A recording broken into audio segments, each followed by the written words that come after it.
Everyone, astro knowledge में आपका स्वागत है। आज मैं लाई हूँ यूजीसी नेट जीआरएफ से संबंधित शिक्षा साथ practice set 4। Question number 1, Buddha द्वारा बताए गए आर्य अष्टांगिक मार्गों में से निम्नलिखित कौन सा मार्ग सम्यक ज्ञान प्रज्ञा का आधार है? इसका राइट आंसर है सम्यक दृष्टि और सम्यक संकल्प।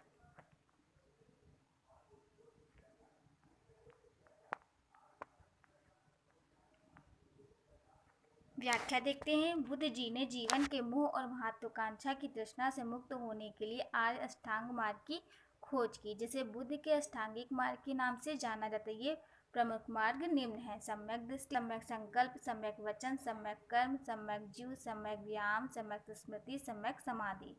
बुद्ध जी का मानना था कि मनुष्य के दुखों का मूल कारण उसकी अज्ञानता है, अतः उसे सर्वप्रथम सम्यक ज्ञान प्राप्त करना चाहिए। सम्यक ज्ञान की प्राप्ति के लिए सम्यक दृष्टि और सम्यक संकल्प बहुत जरूरी है।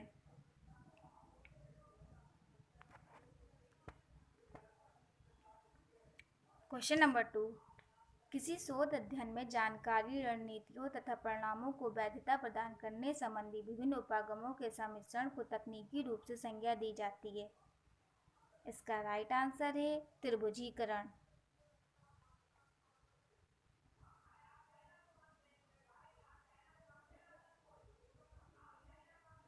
व्याख्या देखते हैं। किसी शोध में जानकारी, राजनीतियों तथा परिणामों को वैधता प्रदान करने संबंधी विभिन्न उपागमों के सम्मिश्रण को तकनीकी भाषा में त्रिभुजीकरण कहा जाता है। त्रिभुजीकरण का सामान्य अर्थ है सूचनाओं को एकत्र करने में एक से अधिक विधियों का उपयोग करना। प्रायः गुणात्मक शोधों में इसका प्रयोग किया जाता है। एक शोधकर्ता एक ही विषय पर शोध करने के लिए अनेक विधियों का प्रयोग कर सूचनाओं को इकट्ठा करता है, फिर सभी सूचनाओं को आपस में मिलान करता है। इसे ही सूचनाओं व त्रिभुजीकरण कहा जाता है।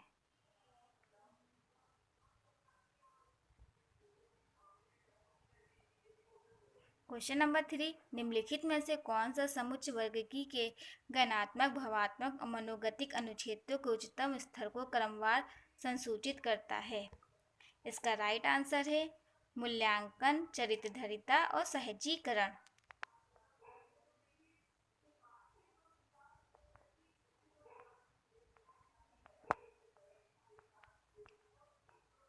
व्याख्या देखते हैं। मनोवैज्ञानिकों ने अधिगम के 3 स्तरों का उल्लेख किया: ज्ञानात्मक, भावनात्मक तथा मनोगतिक स्तर।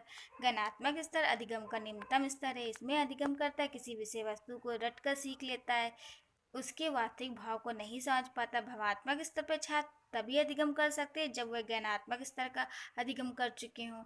इसमें सीखने वाला विषय वस्तु के वास्तविक अर्थ को समझ पाता है, जबकि मनोगतिक स्तर अधिगम का सर्वोच्च स्तर होता है। इस स्तर की प्राप्ति तभी हो सकती है जब ज्ञान तथा बोध स्तर की प्राप्ति हो चुकी हो। 4, पाठ्यक्रम की क्रियान्वयनकारी रणनीतियों के बारे में निर्णय लेने हेतु दर्शन शास्त्र की किस शाखा का प्रत्यक्ष रूप में प्रासंगिकता है? इसका राइट आंसर है ज्ञान मीमांसा।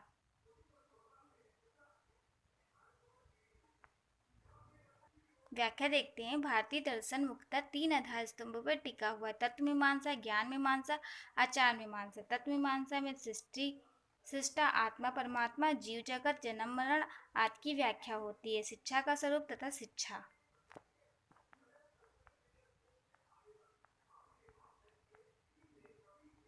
क्वेश्चन नंबर 5, स्टनबर्ग के अनुसार निम्नलिखित कौन सा कारक बुद्धिमत्तापूर्ण व्यवहार के अधिगम में सबसे महत्वपूर्ण उद्देश्य है?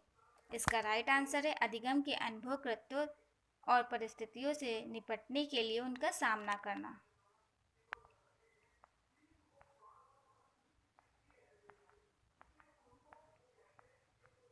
व्याख्या देखते हैं। स्टनबर्ग ने बताया है कि एक बुद्धिमान व्यक्ति समस्याओं के नियंत्रणहीन होने से पूर्व ही उसका समाधान खोज लेता है।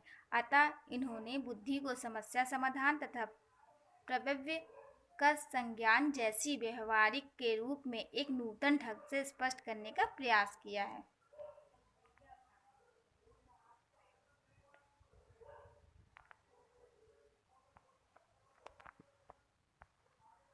क्वेश्चन नंबर 6, जैन धर्म के अनुसार जब सम्यक प्रज्ञा, सम्यक शील और सम्यक समाधि के धारण और आचरण से नवीन क्रमिक पदार्थ का आगम अवरुद्ध हो जाता है तो यह अवस्था कहलाती है अश्रो।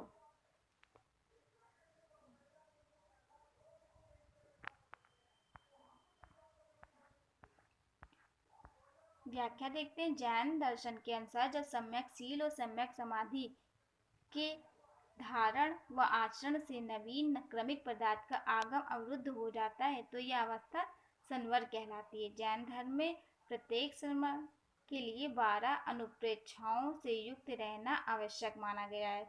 इन्हीं 12 अनुप्रेक्षाओं में से संवार भी एक अनुप्रेक्ष है, जिसका अर्थ होता है कर्म के प्रवेश के निरोध की भावना। जब व्यक्ति संवर से युक्त होता है तो वह कर्म जनित पुद्गलों से मुक्त होता है, अर्थात वह मोह माया से मुक्त हो जाता है। क्वेश्चन नंबर 7, अधिगम के 6 मूल प्रकारों के संबंध में टालमैन द्वारा बाद में लिखे गए सैद्धांतिक लेखों में से कौन सा स्किनर के अनुबंधित प्रबलकों के समतुल्य है? इसका राइट आंसर है समतुल्य विश्वास अधिगम।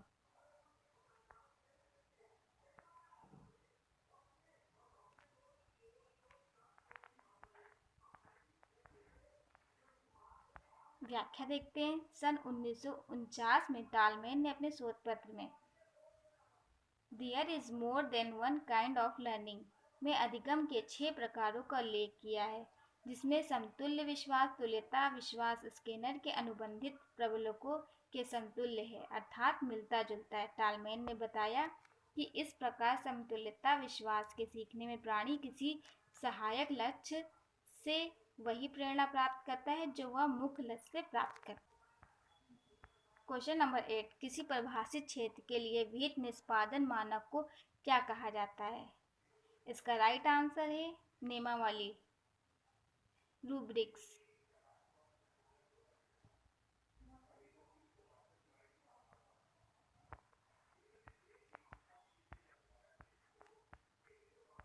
क्वेश्चन नंबर 9, निम्नलिखित में से कौन सा क्रम कर्मचारी चयन प्रक्रिया का सही क्रम है?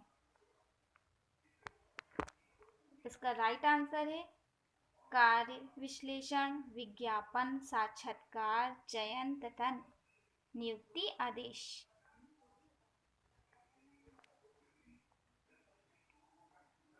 व्याख्या देखते हैं। शैक्षिक प्रकाशन के अंतर्गत कर्मचारियों का चयन व नियुक्ति भी एक प्रमुख प्रशासनिक कार्य माना जाता है। शैक्षिक संस्थाओं में कर्मचारियों के चयन की एक निश्चित प्रक्रिया होती है, जिसका सही क्रम निम्नवत है: कार्य विश्लेषण, विज्ञापन, साक्षात्कार, नियुक्ति आदेश।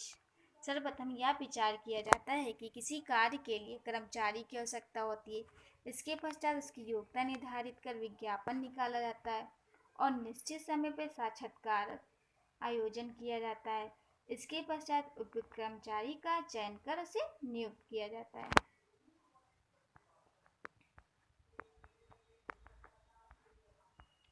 क्वेश्चन नंबर 10, निम्नलिखित में से किस संस्थान को जनपद स्तर पर प्राथमिक और बुनियादी विद्यालयों के सेवारत शिक्षकों की शिक्षा की जिम्मेदारी सौंपी गई है? इसका राइट आंसर है DIET।